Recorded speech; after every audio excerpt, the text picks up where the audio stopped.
Hello everyone. Today we will talk about how to fix the app of Focus Studio. We will go to settings, then we click on apps. After that we will search the app Focus Studio and we will click. Then you will on force stop. After that we will go to storage. Then we click on clear cache.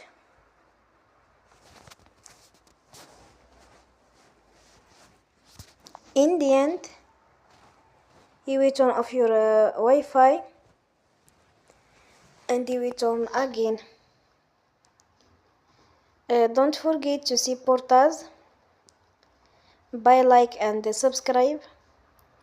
See you next time and thank you for watching.